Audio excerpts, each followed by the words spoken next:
I'm Laura and I'm presenting our paper I Never Reuse Passwords, Development and Validation of a Security and Privacy Social Desirability Scale for End Users Without a Background in Computer Science today. So I'd actually like to start with a question for you. So who of you uses different passwords for all of their accounts? Okay, and who answered this question honestly? So, as the name of our paper already suggests, we developed a social desirability scale to measure the extent of social desirability bias. So, social desirability bias is the tendency to give answers in surveys that do not reflect true opinions, but rather socially desirable behavior. So, for example, most people wouldn't admit using drugs in an interview, or probably some people wouldn't admit not using different passwords for all of their accounts. So the resulting overestimation of socially desirable behavior and underestimation of undesirable behavior can lead to bias in study results. So therefore it is important to recognize situations in which social desirability bias may occur and to determine the extent of this bias so it can be accounted for and corrected accordingly.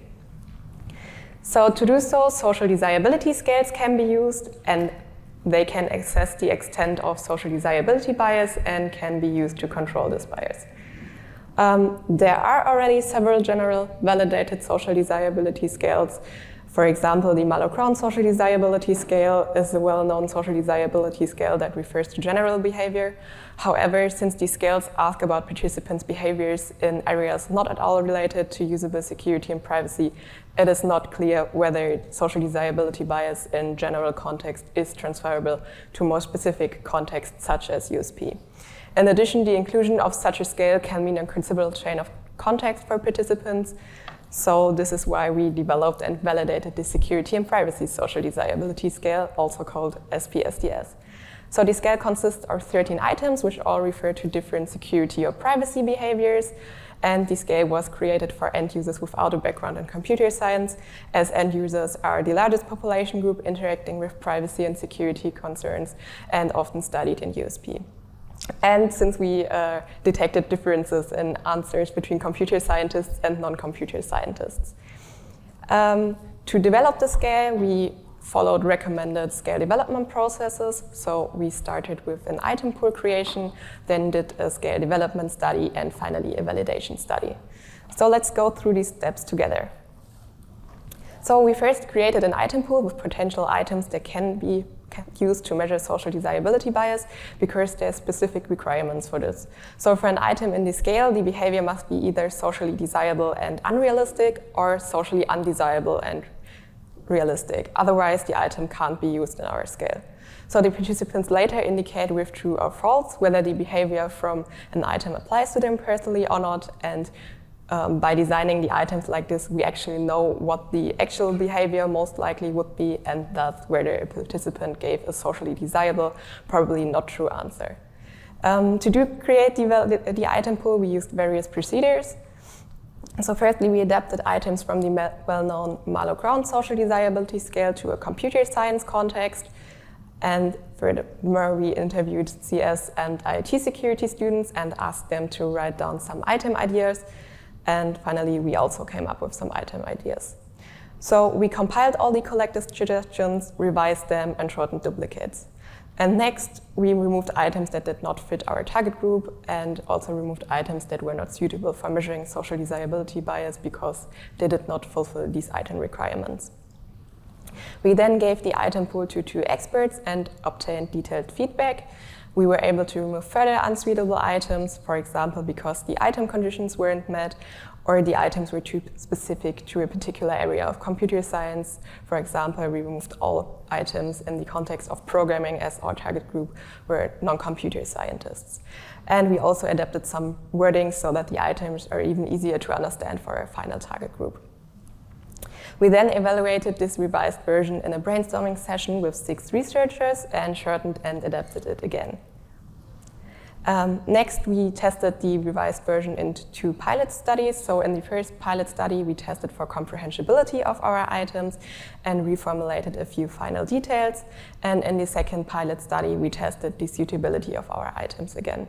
So we asked non-computer scientists whether our items were socially desirable or not, and realistic or not for end users without a background in computer science. And based on these assessments, we removed 7 items so that we had 20 items remaining after this step.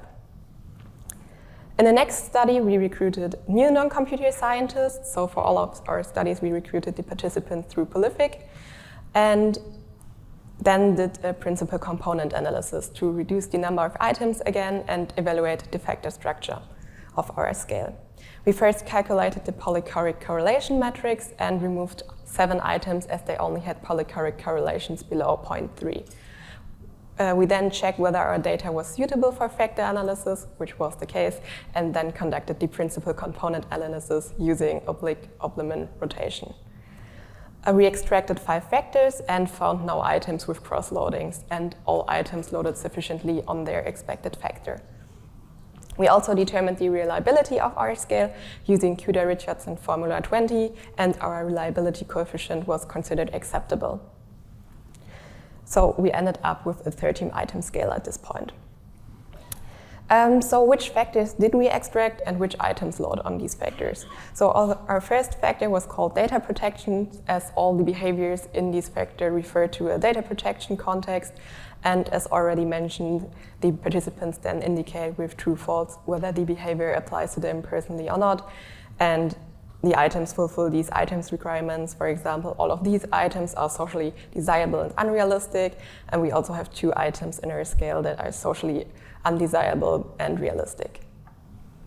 So our next factor then suggested the name passwords. And again, here all items are socially desirable and unrealistic. Our third factor was called illegal behavior, and this factor actually contains both of these socially undesirable but realistic items. Our fourth factor was then called ignore security advice with 2 items. And then finally, our last factor was called online behavior, and altogether these items make up our final scale. In the validation study, we then recruited new non-computer scientists and conducted a confirmatory factor analysis to confirm our identified components.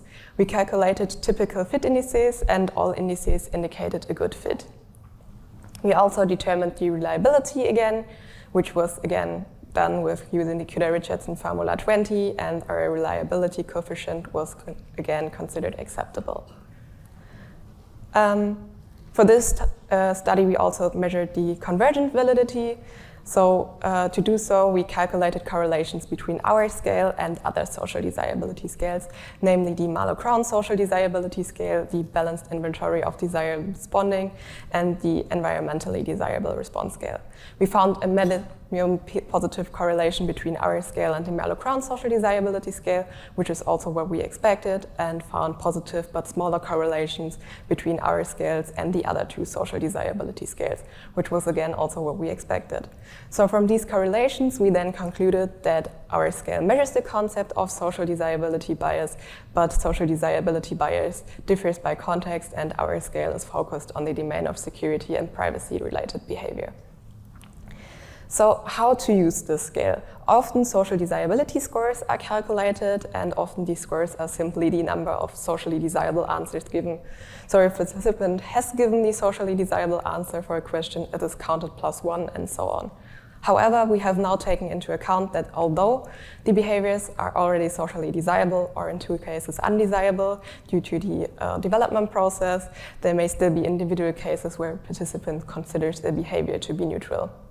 These cases should be rare because of these development processes, but we still wanted to take them into account to be able to measure the extent of social desirability bias even better.